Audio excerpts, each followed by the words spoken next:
Is God in control?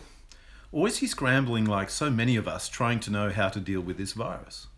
Or has God socially distanced himself from us such that he doesn't see or even care? Last time on this post, we considered the question, is God punishing us? And we answered that. Check it out if you haven't. The question presupposes that God is in control. Is that true? Not everyone believes in God, and even those who do believe in God can question whether God has control in all this. As human beings, we naturally try to control things. We are obviously trying to control the spread of this virus. I've been, for instance, trying to avoid scratching my nose or rubbing my eyes or touching my mouth to avoid putting the virus into my system. But I'm finding it almost impossible to even control myself, my hands. How much do we really control in our lives? As Christians, we believe in a God who controls all things at every moment of our lives for a good plan he has set in place. Now, this subject can open up a whole can of worms, a whole stack of other questions, but I also believe there is great comfort here. So what does the Bible say about God's control, or as it is technically called, God's sovereignty? Well, it tells us a lot. It tells us that God controls the natural processes of the world, like the weather, the rain, the storms. He causes the grass to grow. He shines the sun on those he wishes to shine it on.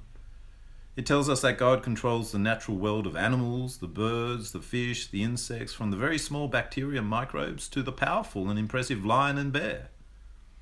It tells us that God also controls the nations. He raises them up and he brings them down.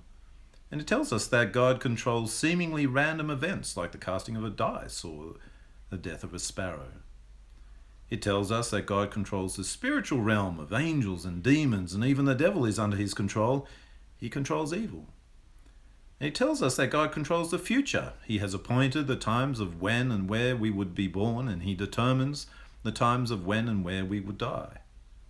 And it tells us, and this is one of the hardest things for us as human beings to grasp, that he even controls the decisions of men, women, and children. Now, let's not get this wrong. It's not as if we are puppets, such that we don't make real choices. No. God sees us as active agents in his world, responsible for the choices we make. We make real, voluntary, human choices. However, in a way which is almost impossible for us to fathom, God works through our choices to bring about his purposes. Even our choices which are selfish and evil are not outside of his control or plan. You know, there is a story in the Bible of 10 brothers from a very dysfunctional family who hated their younger, smart aleck brother, who was the favorite of the dad. After a while, these brothers had had enough of him prancing around, and in their evil desire, they planned to kill him, but they ended up selling him as a slave. Yet God, in a marvelous way, was working even in their evil decision for their good. They decided it and meant it for evil. God planned and had meant it for their good. The Bible says, in the Lord's hand, the king's heart is a stream, and he channels his heart, his decisions, whichever way he wants. In other words, God has absolute, extraordinary control over everything, all the time.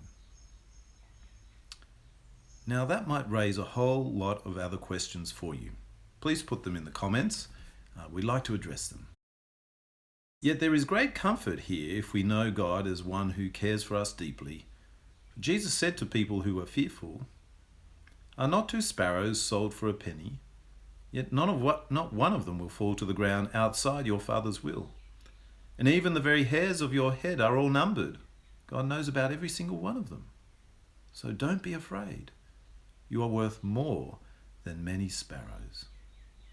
You see, God cares for us. He takes an interest even in the smallest details of our lives, and he values us immensely. Knowing that he cares for us and knowing that he controls our lives ought to help us to trust him, even if we can't always work out why things are happening.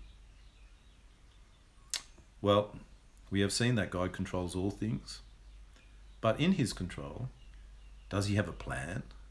And is it any good? And how do I fit in? More of that next time. See you then.